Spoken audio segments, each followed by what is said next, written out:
Hello, dear students! This lecture is about feasibility assessment of photovoltaic power plant projects. The lecture was prepared by the team of authors from Kazan State Power Engineering University. My name is Alla Logacheva, and I will narrate the presentation. We divided the lecture into 5 parts. The first part is about the levelized cost of energy in the world.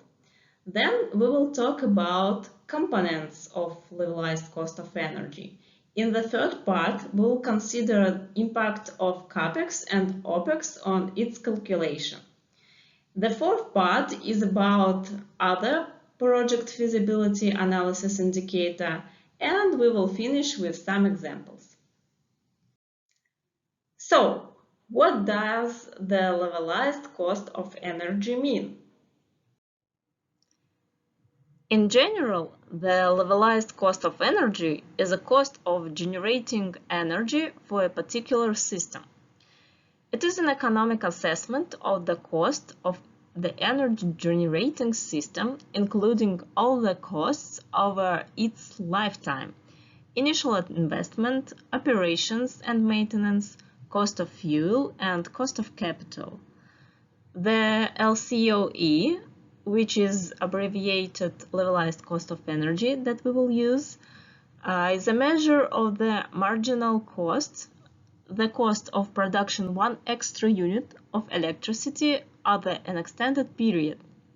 LCOE is also known as levelized energy cost, levelized unit energy cost, and long-run marginal cost. LCOE converts unequal annual costs to a constant cost and allows a single cost value to characterize a resource cost.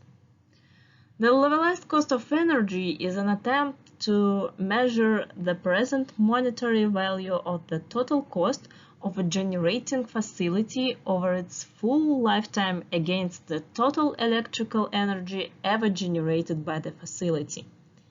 The units are currency unit per energy unit. For example, we can use dollar per kilowatt hour. LCOE is used to compare different technologies, such as wind, solar, natural gas, of unequal lifespans, project size, different capital cost, risk, return, and capacities. It is critical to making an informed decision to proceed with development of a facility, community, or commercial scale project. To make such a decision, the levelized cost of energy may be compared to certain values. For example, market price of electricity. The term grid parity is often used in such cases. Grid parity or socket parity occurs when an alternative energy source can generate power at a levelized cost of energy that is less than or equal to the price of power from the electricity grid. Grid parity depends upon whether you are calculating from the point of view of a utility or of a retail consumer. Reaching grid parity is considered to be the point at which an energy source becomes a contender for widespread development without subsidies or government support. On the slide,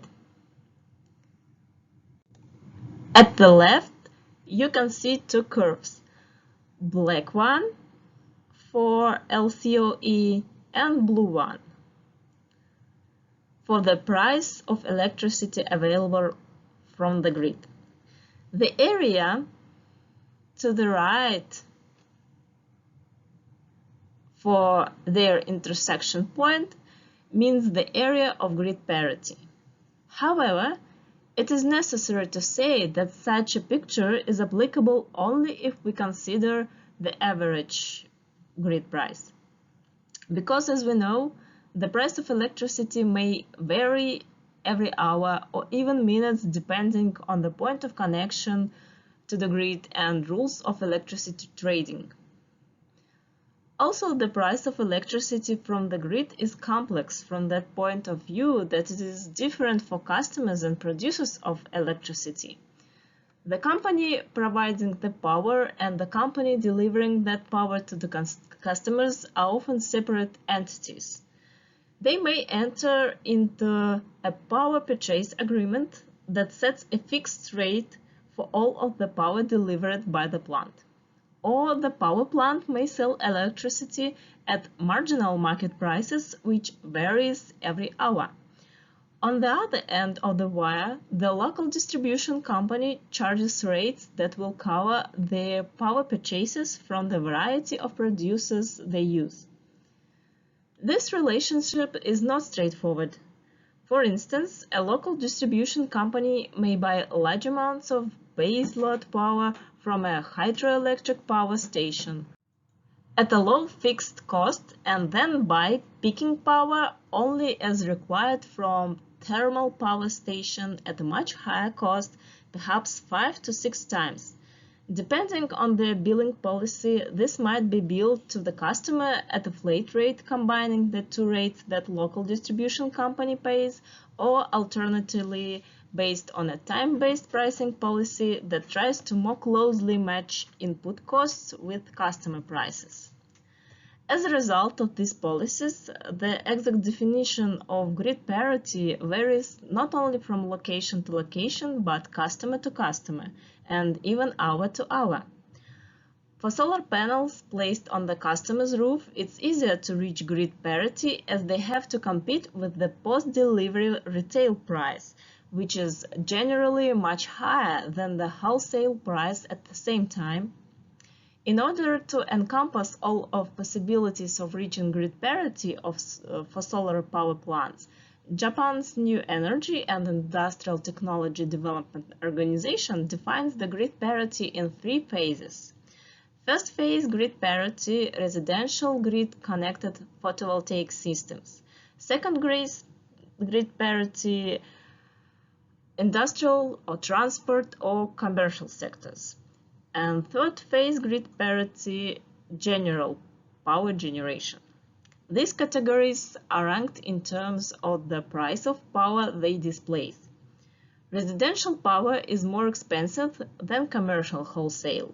Thus, it is expected that the first phase would be reached earlier than the third phase.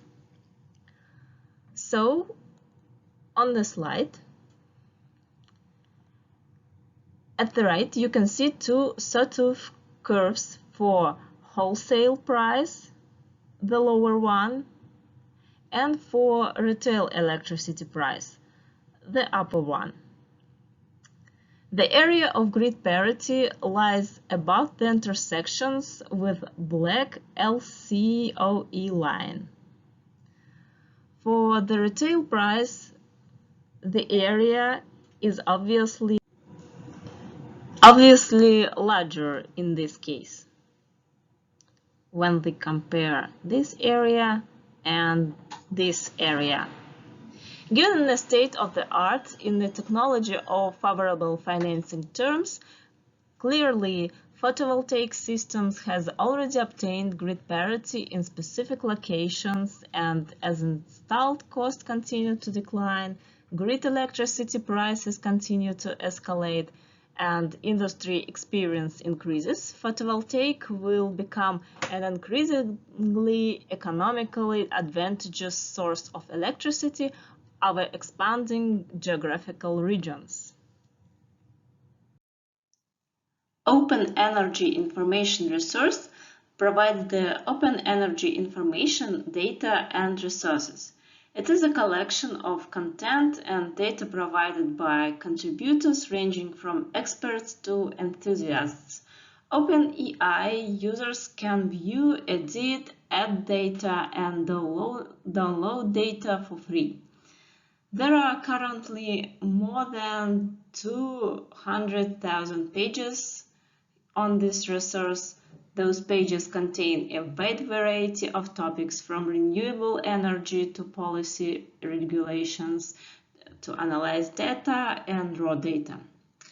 Variables for display are extracted and is published from public reports cited.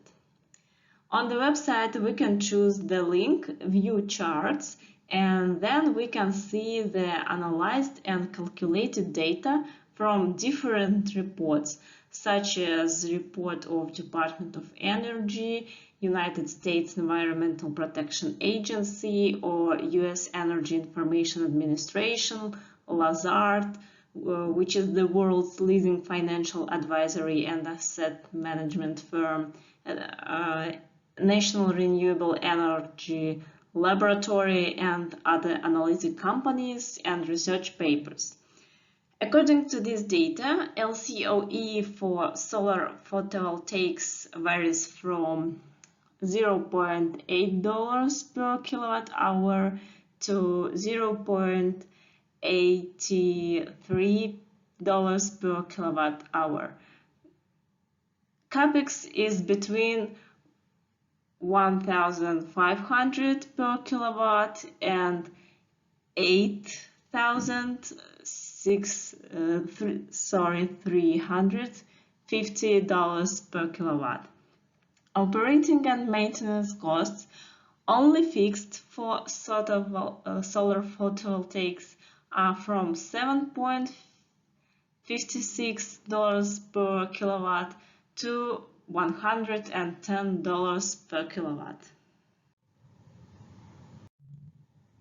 On this slide, the figures illustrate levelized cost of energy, which includes the combined impact of CAPEX, operation and maintenance, and capacity factor projections for utility-scale photovoltaics across the range of resources present in the contiguous United States.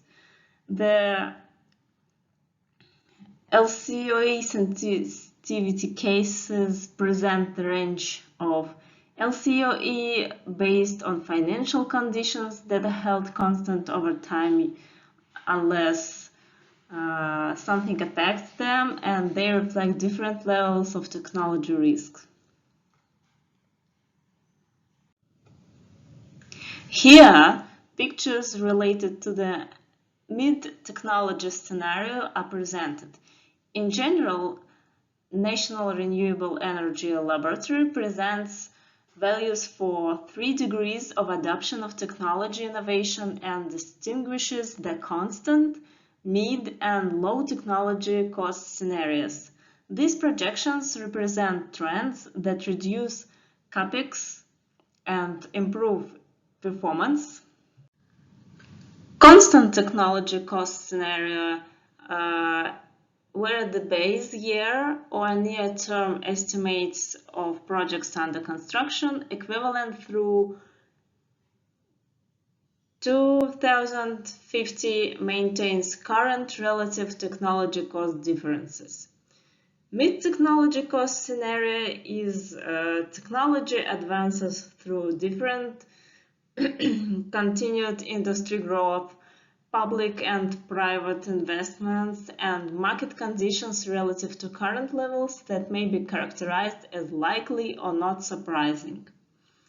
Low technology cost scenario where technology advances that may occur with breakthroughs, increased public and private investments, and/or other market conditions that lead to cost and performance levels that may be characterized as the limit of surprise, but not necessarily the absolute low bound. If we compare data about OpenAI for the solar LCOE worldwide from the previous slide and data from National Renewable Energy Laboratory for USA solar power plants, we can see that even for 2016, it is 10 times lower and is expected to drop further.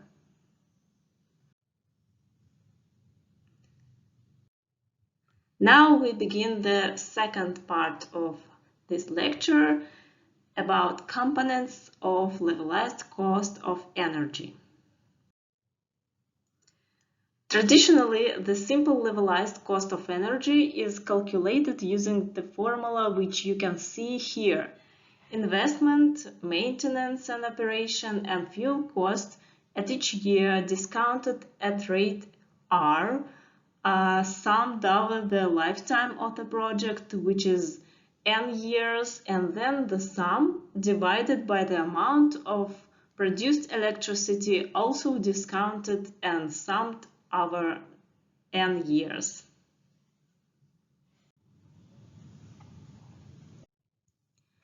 As solar photovoltaic systems do not use fuel, so this component may be excluded from the formula and we get a simple calculation. This formula may be used if we have already on hand all cash flows for each year for investment and maintenance, but in most cases it is not that way. So LCOE calculations are sensitive to numerous variables. Discount, interest, and inflation rates can significantly impact capital-intensive projects. The debt and equity structure can vary across projects, as can governmental incentive schemes. Accounting or not for costs of grid connection, project management, and impact assessment can alter results. Carbon prices and external mitigation may or may not be included in revenue streams. Fundamental assumptions on the lifetime of the project, the financing period, and the operation expenditures are also important. So we need to determine what these components consist of. Depending on the necessary accuracy of the results, the investment in solar power plant may include capital expenditures, taxes, residual value, and subsidies. In this case, the formula looks like this one.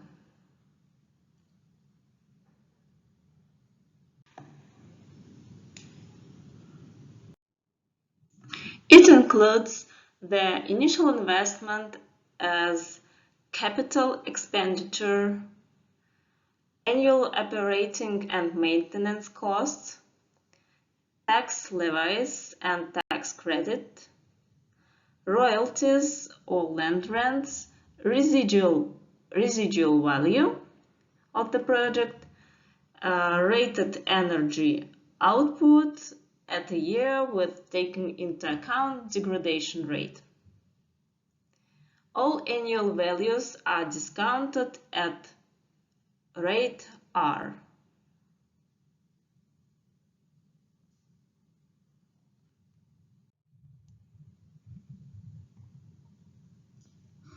Here you can see the diagram for solar power plant levelized cost of energy adapted from reports of European Wind Energy Association and DOE Office of Indian Energy. Annual cost per year is determined by capital and operating expenditures.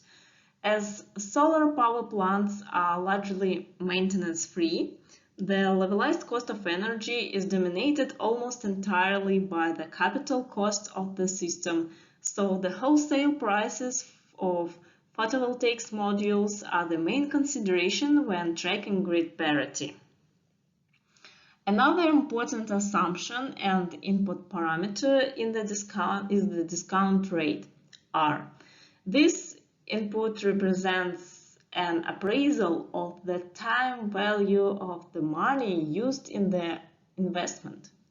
Therefore, the discount rate can be used to convert future costs to present value.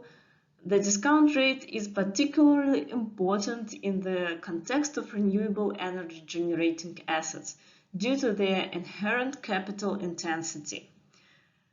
Electricity production depends on site characteristics such as solar irradiation at the location, the area of panels, their efficiency, etc. To make calculation more accurate, we need to consider the system degradation factor. At the photovoltaic systems output decreased as much as 10% per year, but as of 2010, the median degradation rate was 0.5% a year, with modules made after 2000 having a significantly lower degradation rate, so that the system would lose only 12% of its output performance in 25 years. Many panel makers offer a performance guarantee, typically 90% in 10 years and 80% over 25 years. The output of all panels is typically warranted at plus or minus 3% during the first year of operation. Now let's take a closer look at photovoltaics LCOE components.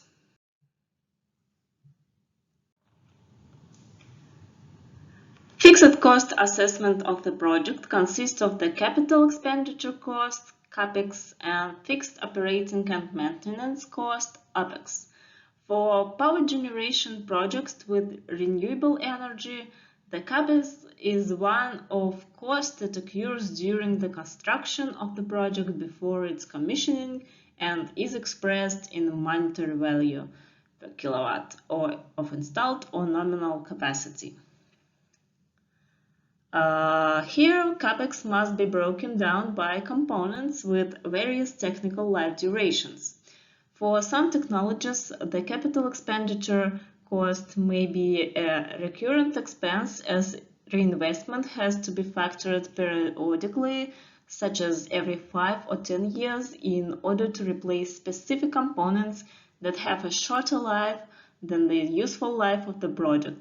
For example, DC-AC inverters used with solar photovoltaic systems have a technical life of 5 to 10 years and must be replaced periodically. This is the reason why the CAPEX is broken down by components with shorter technical life duration than the useful life of the project. It may also be useful to separate components that receive a performance guarantee from the manufacturer over a shorter period than the useful life of the project. In this later case, it is assumed that the component must be replaced at the extinction of the guarantee period. For example, modules manufacturers estimate the life duration of solar photovoltaics modules over 25 years, while the useful life of the balance of plant may exceed 30 or 40 years. Besides the price of photovoltaic system components, CAPEX as initial investment also include the cost of construction financing. The OPEX is a cash expenditure that occurs every year and is expressed in monetary unit per annum for 1 kilowatt or installed or nominal capacity for fixed OPEX and per kilowatt hour for variable OPEX. These costs include inverter maintenance, panel cleaning, site monitoring, insurance, financial reporting, general overhead and field repairs, among other items. Usually, part of the OPEX cost is usually variable per kilowatt-hour output, as it is linked to the consumption of basic commodities such as cooling water, chemicals, replacement of wearing parts, and fossil fuel. The latter one mostly for conventional fuel technologies such as diesel gets set, but also for biomass supply.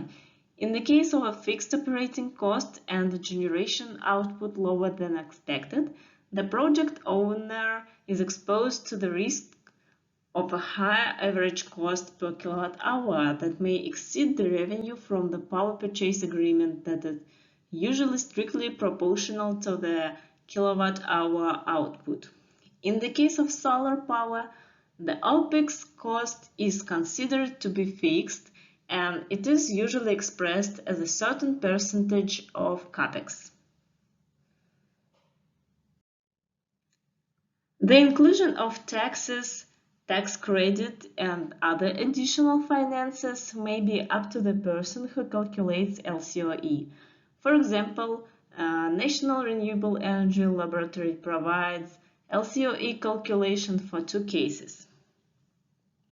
A research and development only case where effects of taxes, credits, and tariffs are not included, and R&D and market case where those effects are considered. Sure, to include those effects into LCOE calculation, it is necessary to have the information about fees and incentives for solar power plants in the specific region. For example, in the USA, there is the investment tax credit. Or one more way to make solar generation more profitable is the tax reduction, as for example modified accelerated cost recovery system applied also in the USA. This system covers depreciation as a tax deduction that allows you to recover the cost of assets that you purchase and use for your business. Unlike financial depreciation that is closely aligned to the actual use of the assets, the amount of tax depreciation is calculated based on the classification assigned to an asset, irrespective of its actual usage. As all property, the solar power plants are usually the objects of power tax. It may vary from country to country. In the levelized cost of energy calculation, its inclusion results in the increase of results. Investment loans or grants may be provided which decrease the discount rate of the project. Residual value is the salvage value of an asset. It represents the amount of value that the owner of an asset can expect to obtain when the asset is dispositioned. Sometimes, for the purpose of the financial analysis, the worst scenario is considered, with the revenue down to zero at the end of the project life, and the operation of the project must be stopped or transferred to the public domain at zero value with no liability for the project owner. In other cases, the project may have a residual value, for example, when its parts or components may be sold after stopping the operation. Silicon solar panels carry performance warranties for 25 years and have a useful life that is significantly longer. Therefore, if a project is financed for 10 or 15 years term, the project residual value can be significant.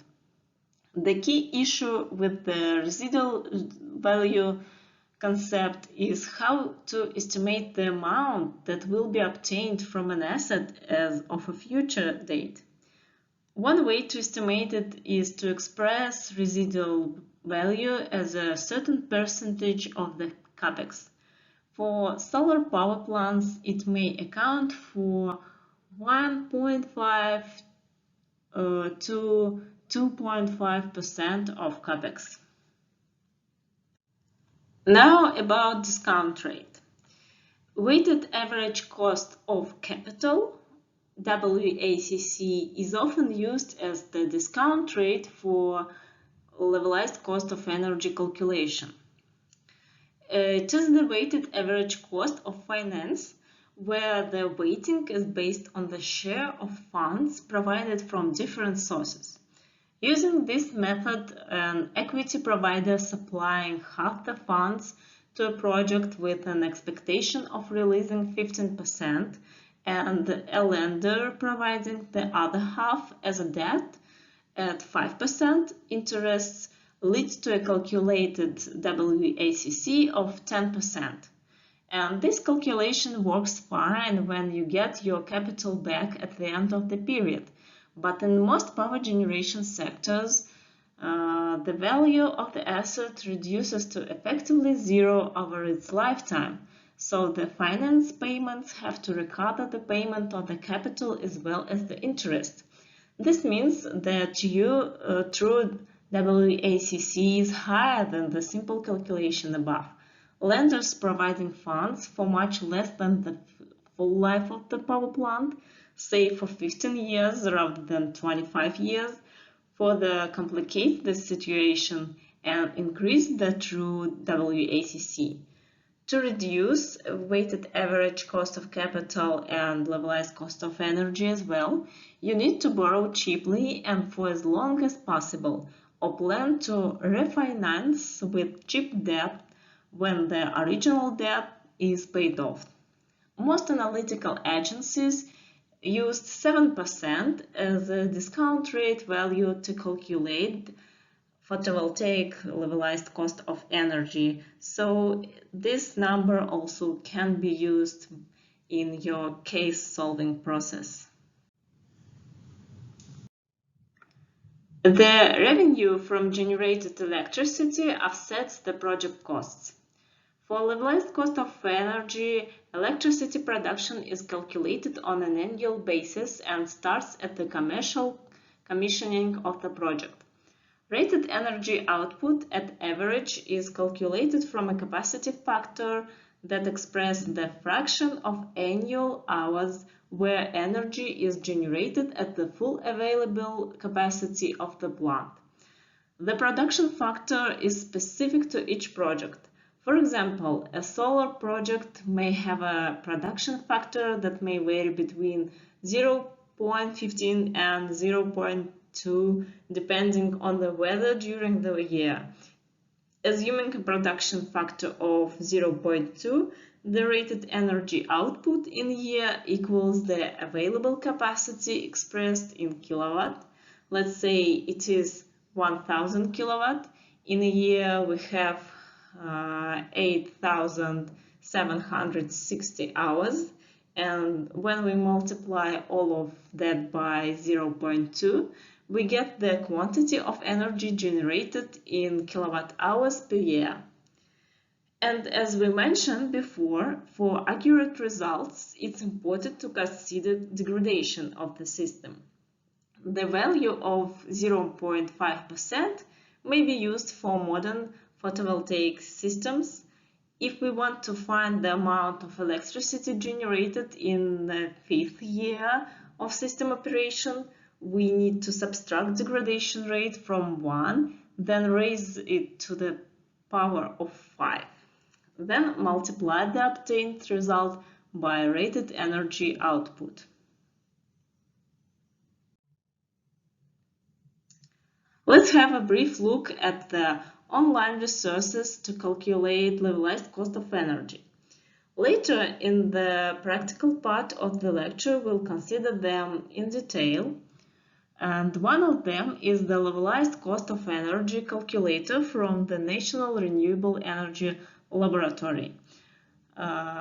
This laboratory provides a simple way to calculate both utility scale and distributed generation renewable energy technologies that compares to a combination of CAPEX, OPEX, performance and fuel costs. But this calculator does not include financing issues, discount issues, future replacement or degradation costs, and allows to estimate simple cost of energy.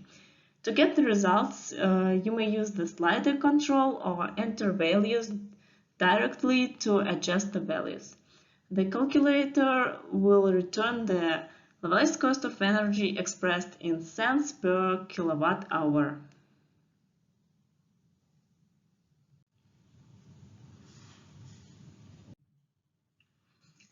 Another model to calculate LCOE is the cost of renewable energy spreadsheet tool, also provided by the National Renewable Energy Laboratory.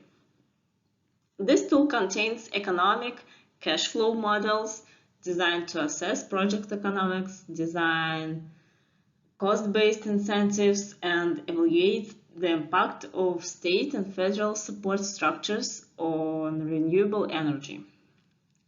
It allows to estimate the year 1 cost of energy and the levelized cost of energy from projects, experiment with the process of setting cost-based incentive rates, observe the effects of different economic drivers on a given renewable energy project's cost of energy and levelized cost of energy, comprehend the relative economics of generation projects with different characteristics such as project size, resource quality, location, and ownership.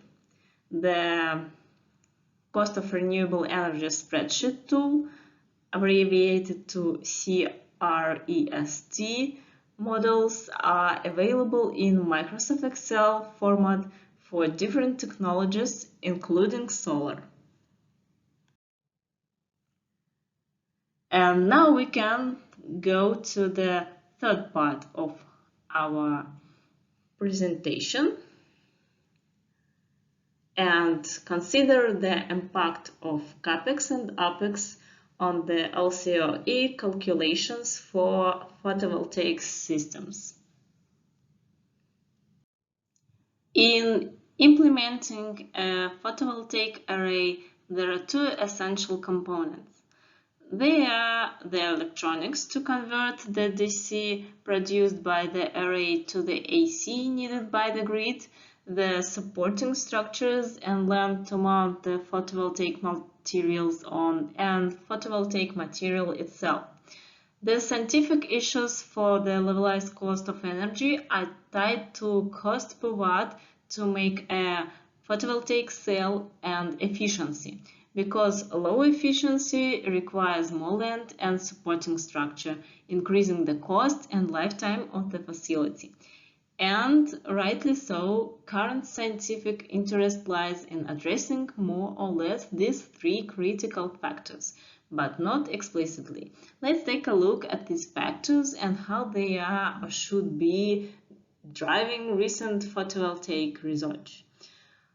First, let's talk about cost of cells production. Today, most grid-scale photovoltaic materials are made from single crystals of silicon.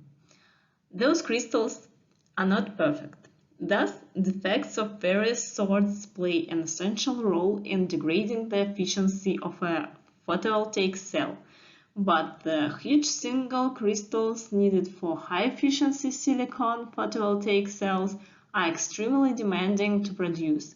They must be grown from exceptional purity molten silicon slowly and carefully. They sliced into wafers and then just the starting material. About efficiency, as it was mentioned before, the way of reducing the materials for photovoltaic panels affects their efficiency. For example, most of photovoltaic panels provide 20% efficiency when the single crystal silicon photovoltaic has 24% efficiency. This 4% is critical because they affect the possible generation and as a result the levelized cost of energy as well. About lifetime duration, one of the research technologies for photovoltaic panels is perovskite photovoltaic cell. Crystals for this are basically produced using wet chemistry, which means from the solution, so that the dollars per watt is intrinsically low. However, just like silicon, this technology must have a low defect density and large crystalline grains to be efficient.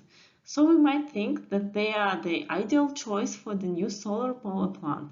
However, those materials are water sensitive, like UV sensitive, and so require exceptional environmental protection, unlike silicon. Right now, degradation timescales are days or weeks, making them unsuitable for utility-scale power generation. Short lifetimes greatly increase the levelized cost of energy because the lifetime of the facility is shortened, or at best the replacement interval for panels increases maintenance cost. As you can see, longer the lifetime of a cell, the longer is the period for levelized cost of energy calculation, which allows the distribution of high cost over a longer period. On the slide, you see the levelized cost sensitivity to various input variables.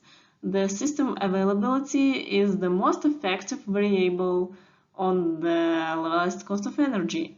The availability of photovoltaic systems is largely driven by inverter downtime. Therefore, improving the availability of components such as inverters, electrical connections, and structures is associated with a reduction in the levelized cost of energy. The second influential variable on the levelized cost of energy is the cost of modules, followed by loan interest rate, then the analysis period lifetime.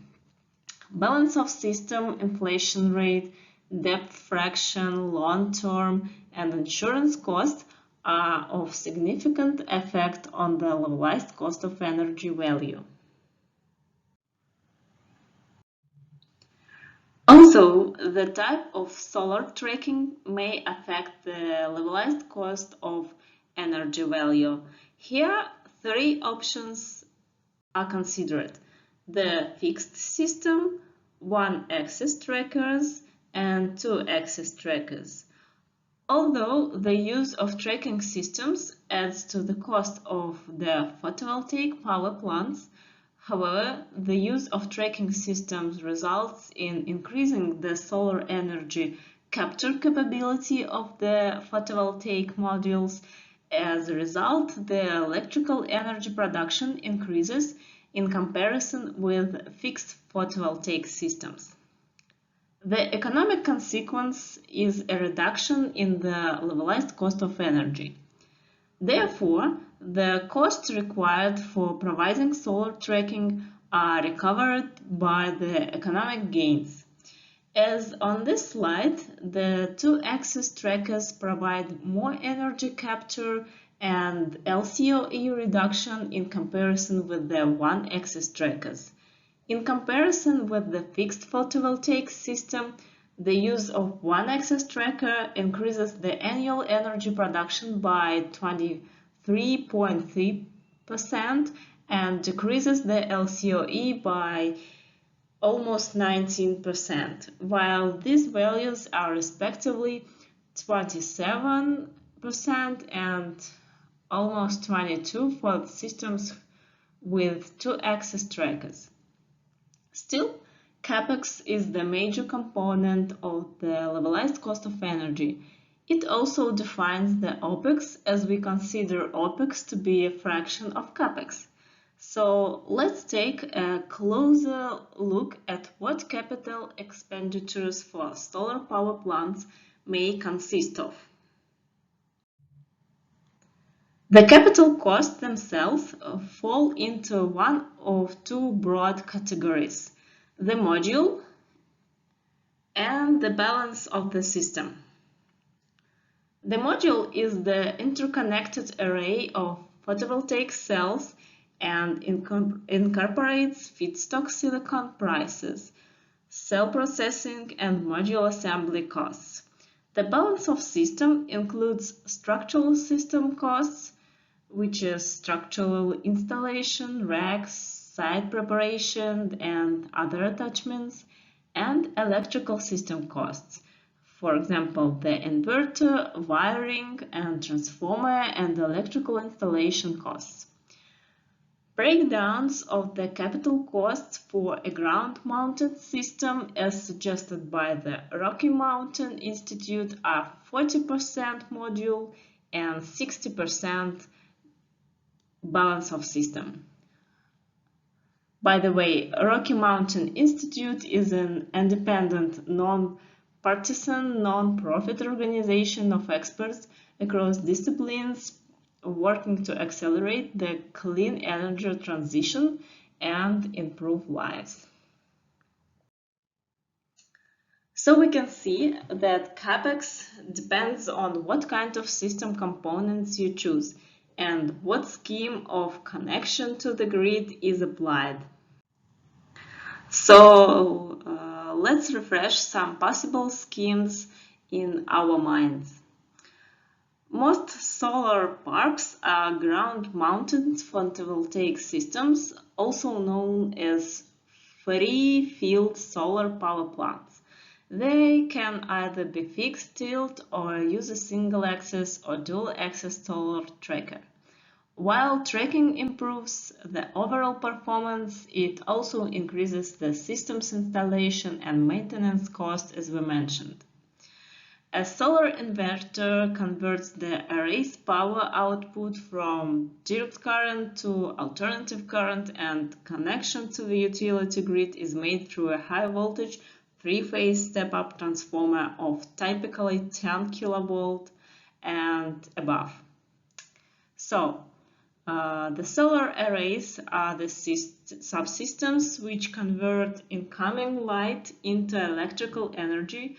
They comprise a multitude of solar modules mounted on support structures and interconnected to deliver a power output to electronic power conditioning subsystems. A minority of utility-scale solar parks are configured on buildings and so use building-mounted solar arrays. The majority are free-field systems using ground-mounted structures, usually of one of the following types: fixed arrays, dual-axis trackers, or single-axis trackers.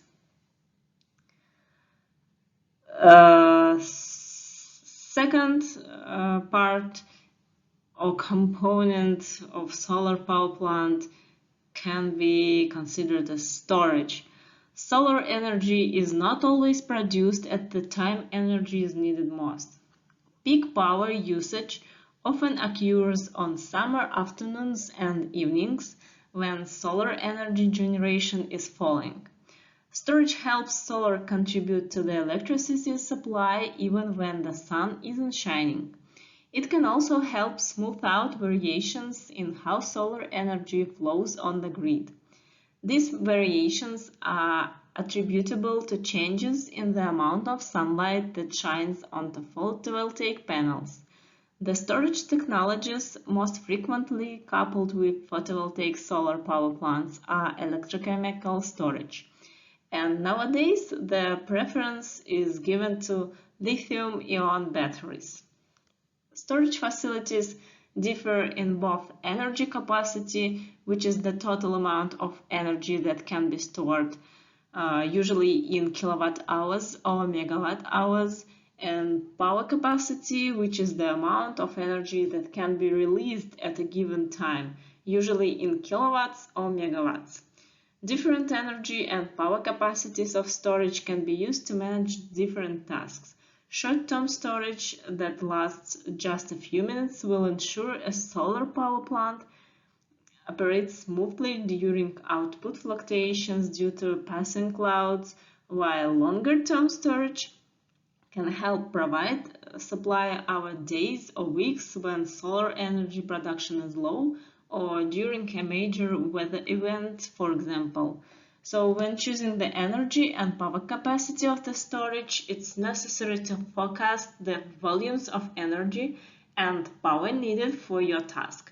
Usually, the ratings of storage coupled with the solar power plant equals a fraction of its capacity. For example, a 60 megawatt solar farm may be combined with 19 megawatt hour of on-site battery energy storage. Also, it's important to keep in mind that the greater the ratings of storage capacity, the more land area it will occupy. The next component of the system is power conversion. Solar panels produce direct current electricity, so parks need conversion equipment to convert this to alternating current, which is the form transmitted by the electricity grid. This conversion is done by inverters. To maximize their efficiency, solar power plants also incorporate maximum power point trackers either within the inverters or as separate units. These devices keep each solar array string close to its peak power point. There are two primary alternatives for configuring this conversion equipment: centralized and string inverters, although in some cases individual or microinverters are used. Single inverters allows optimizing the output of each panel, and multiple inverters increase the reliability by limiting the loss of output when an inverter fails. And the last but not the least main component is transformer. The system inverters typically provide power output at voltages of the order of 480 volts up to 800 volts AC. Electricity grids operate at much higher voltages of the order of tens or hundreds of thousands of volts. So transformers are incorporated to deliver the required output to the grid. Due to the long lead time, a spare transformer can be used on site, as a transformer failure should have kept the solar farm offline for a long period. Transformers typically have a life of 25 to 75 years and normally do not require replacement during the life of photovoltaic power station.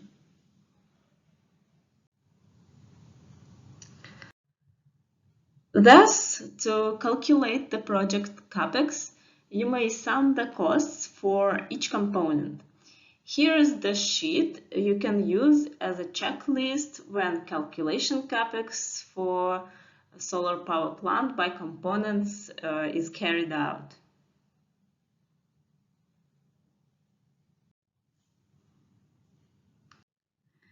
If you don't want to sum the price of each component, you may use that statistical average CAPEX, maybe from some research papers or reports. Like on this slide, you can see statistical data from a research paper at the left and from a report by the International Renewable Energy Agency at the right.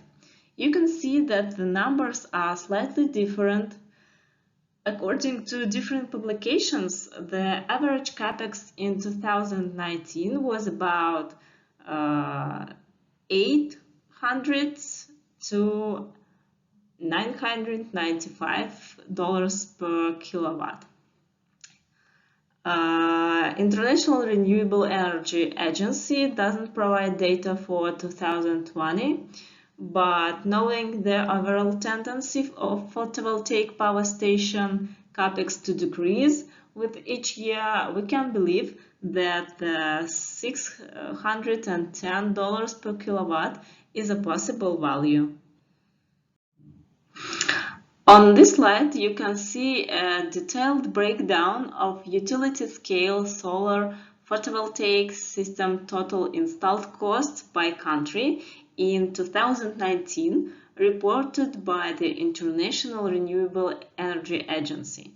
Taking into account the tendency of photovoltaic power station CAPEX to decrease and noting the average price escalation rate in your country, you can suggest the average cost of components in the current year.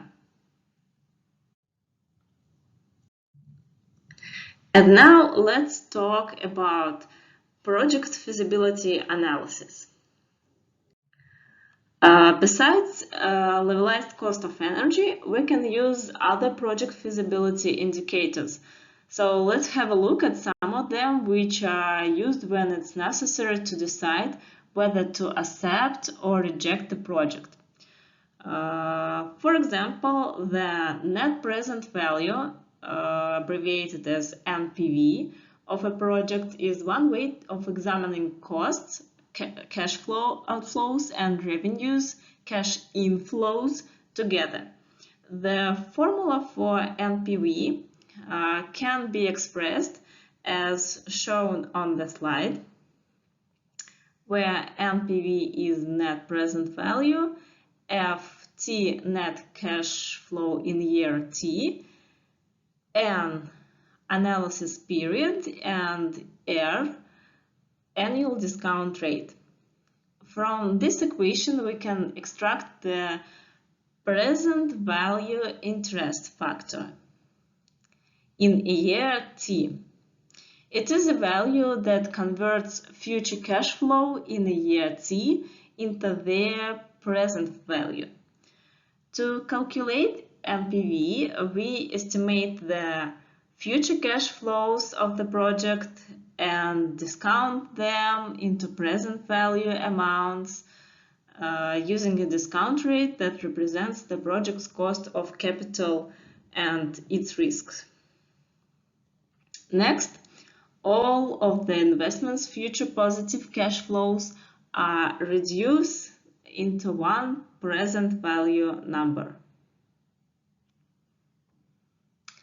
Subtracting this number from the initial cash outlay required for the investment provides the net present value of project.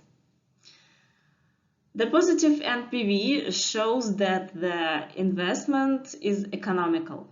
The investor would have been indifferent as to whether to make the investment had the NPV been zero, whereas a negative NPV would have indicated that the returns are worth less than the initial cash outflow and the investment is not as a good one.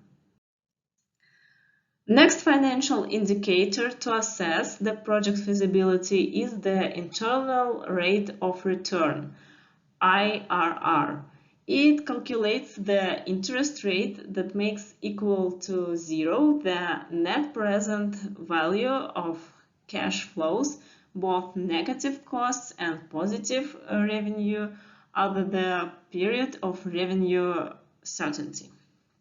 The IRR analysis allows for the comparison of a wide variety of investment activities. However, internal rate of return is not recommended when evaluating investments in which further investment after return is required because downstream investments are improperly discounted and multiple positive IRRs values can occur. To calculate the internal rate of return properly in the first year, the cash flow should be negative. For example, to consist of the capex. From the second year until the end of the time series, the cash flow will consist of the revenue minus the OPEX. The viability of a project is usually assessed with IRR by comparing it to a hurdle rate that represents the IRR of the next best alternative, the opportunity cost of capital. In common case, to be financially viable, the investment should have an internal rate of return exceeding the weighted average cost of capital. One of the main shortcomings of using internal rate of return is that it may overstate profitability.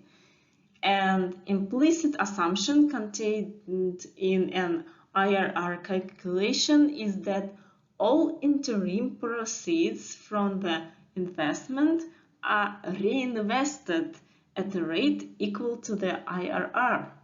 For example, the calculated IRR may be 50%. However, it's not realistic to believe that the interim cash flows will be reinvested at a rate equal to 50%. So the use of solely internal rate of return to assess the feasibility of a project is not enough. The payback period calculates how many years are necessary to cover the capex with the net annual revenue that consists of the annual income minus the annual apex charges. The economic sustainability of a project is subject to the payback period being shorter than the project economic life. There are two ways to calculate the payback period.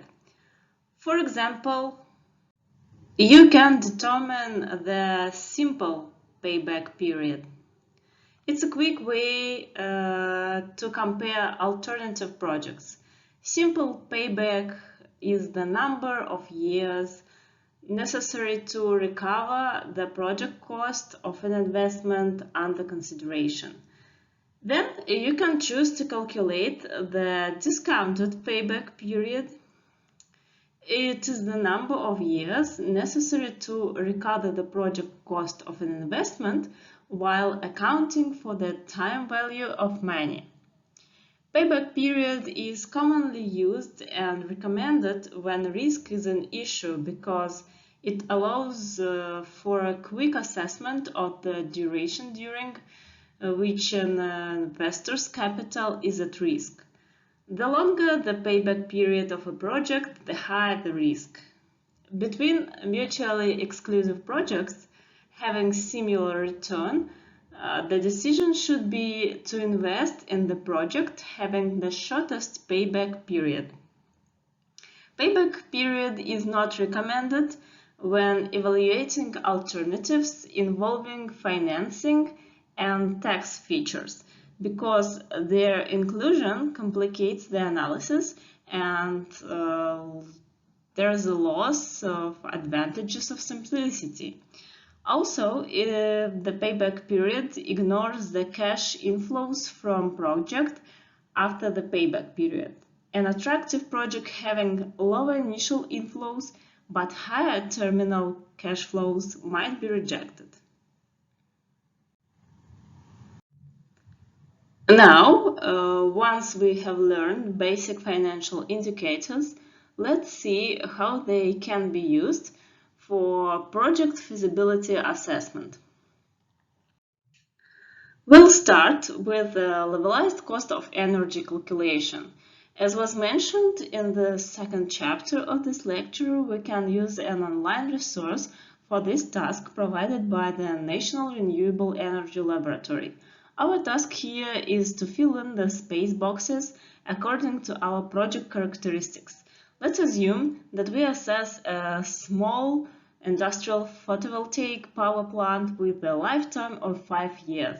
The average discount rate for solar projects around the world may be 7%.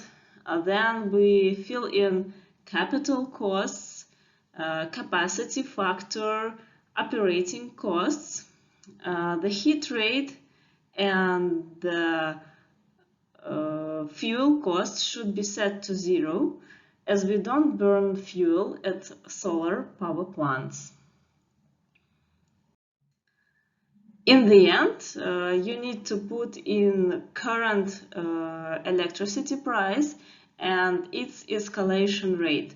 As a result, you'll see the price of electricity in the end of the project lifetime, assuming today's cost of electricity escalated at the rate you entered above.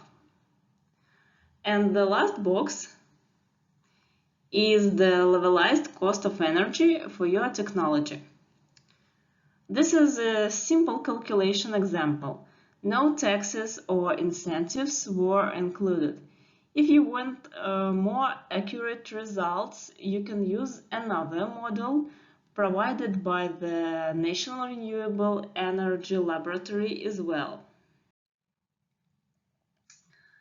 We also talked about this. It's called CRAST, Cost of Renewable Energy Spreadsheet Tool.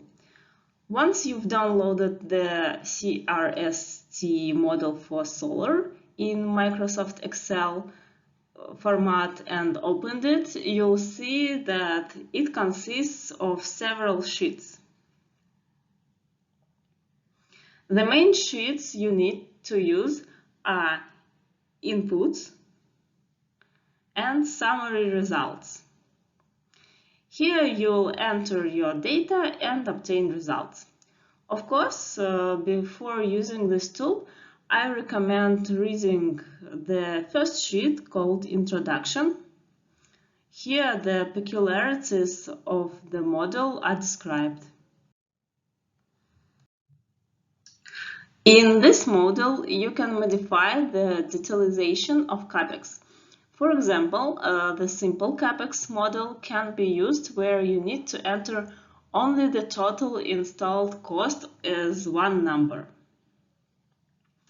Or you may choose a more detailed version while specifying costs for each group of equipment like generation equipment, balance of plant, interconnection, development cost, etc.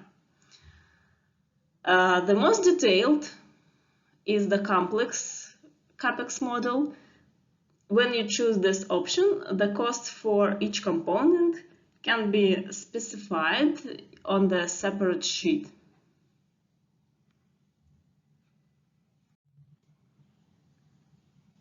Also, in this model, you have the opportunity to specify the type of financing.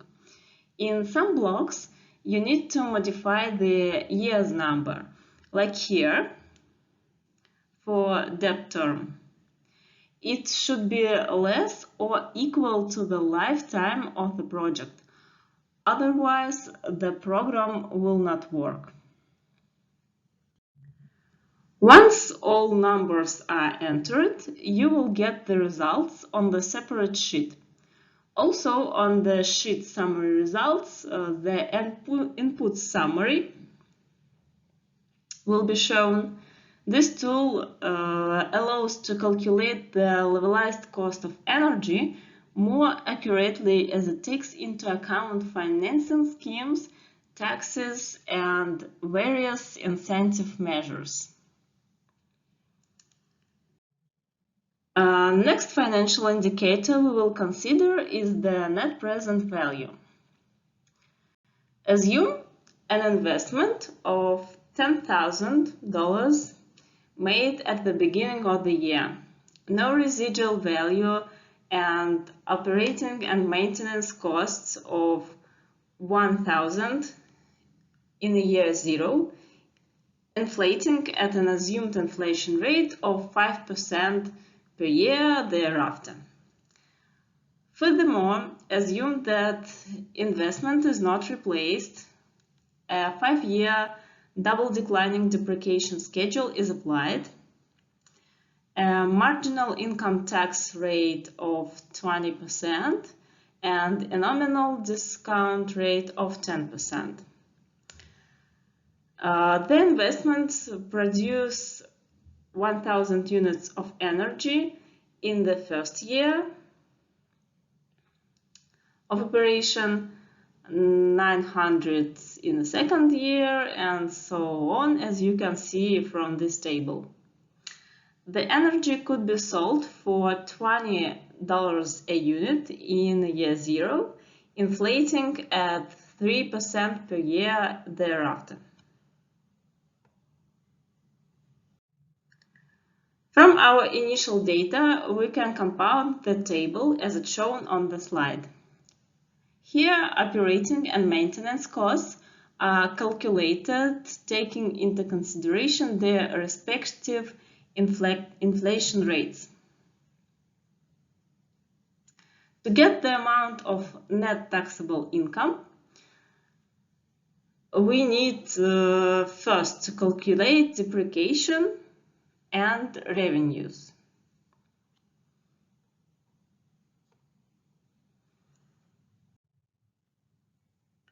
Annual depreciation amounts can be calculated using online instruments. At calculator.net, you can choose the depreciation schedule, modify the values of asset costs and salvage value, which is the same as residual value, and set the depreciation period. When you press calculate, the results are shown in a table, as you can see here. Depreciation amount from the column 4 we enter in our table.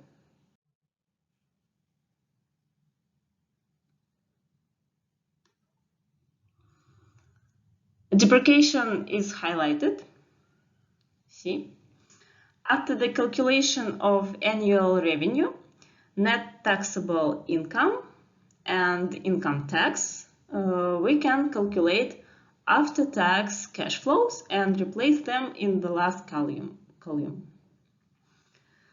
Then we use these figures to calculate net present value of the project.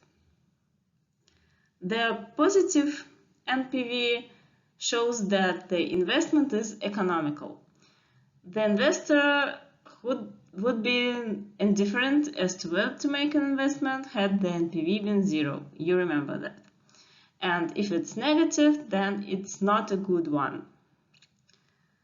Although the positive NPV indicates that this is a good investment, the analyst must be careful because good investments are not necessarily the best ones. Let's see what internal rate of return will be for this project. The equation for internal rate of return is a polynomial of degree n. See? And as such, the analyst must be aware that there are n different routes or solutions to the equation. However, when the investment pattern is normal, for example, the initial investment or cash outflow is followed by a stream of cash inflows, all solutions are either negative or imaginary, except for one positive solution. Because of the complexity of the required calculations, it's easier to use software to get the IRR. For example, you can do it in Microsoft Excel. First, type the initial investment into any cell on the spreadsheet. Keep in mind this initial investment has to be a negative number.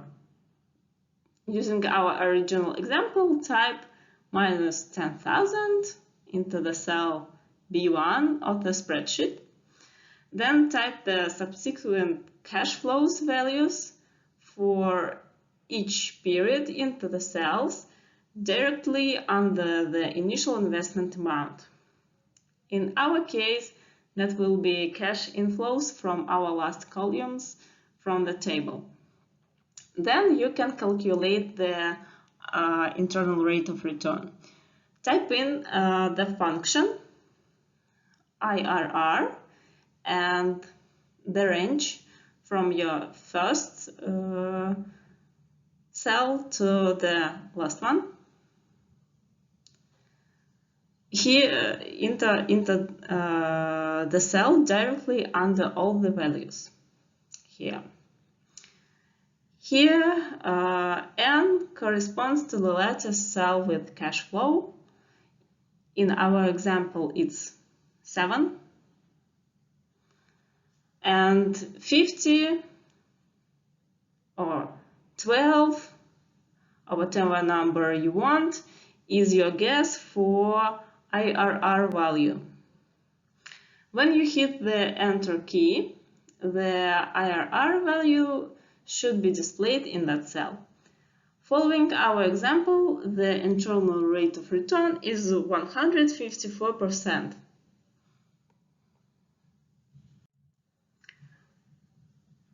Now let's see what payback period our project has. First, we'll calculate a simple payback period. If the cash inflows were even, we would have then used this formula for calculation. But in our case, we have different cash inflows, so the algorithm should be modified. Here we need to calculate cumulative cash flow, which is the sum of cash flows in the period under consideration and in the previous one. For example, for year 0, cumulative cash flow is minus 10,000, as there is no previous period here. For the first year, the cumulative cash flow is the sum of cash flow from period 0 and first year. Then we determine the number n minus, which is the number of the last period with negative cumulative cash flow. In our case, it's 0. After that, we need to divide the cumulative cash flow of this last negative period, which is minus 10,000, by cash flow in the next period. Here 16,440. So we get the simple payback period for our project, which is 0.6 years, a little bit more than half a year.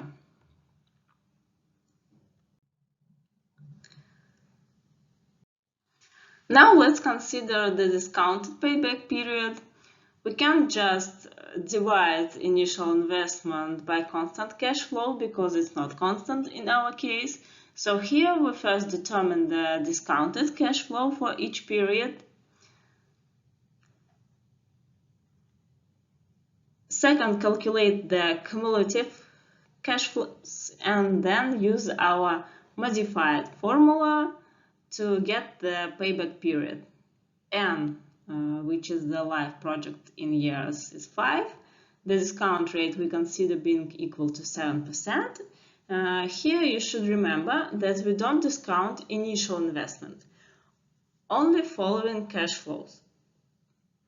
Using our previous algorithm, we calculate the discounted payback period. Now you can see that it equals 0.9 years.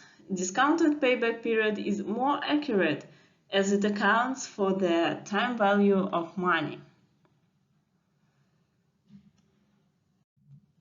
So, after this class, you know how to calculate widely used indicators for economic feasibility analysis of power generation projects, such as levelized cost of energy, net present value of the project, payback period, and internal rate of return. This knowledge will help you to justify the investment decisions on developing photovoltaic plants and assess the accuracy of levelized cost of energy calculation while taking into account various factors.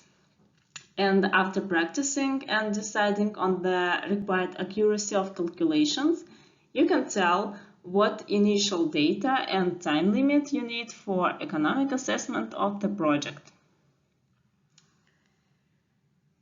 Here, on the following slides, you'll find references that were used while preparing this lecture, research papers and articles, and reports from different analytical agencies we used, a manual for the economic evaluation of energy efficiency and renewable energy technologies by the National Renewable Energy Laboratory provides detailed description of different economic indicators to assess feasibility of the project.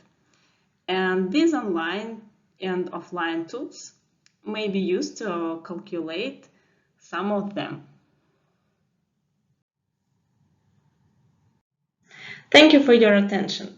I hope this information will be useful for your summer school case solving process. And if you have any questions, you can email us or text in messaging app. I wish you good luck.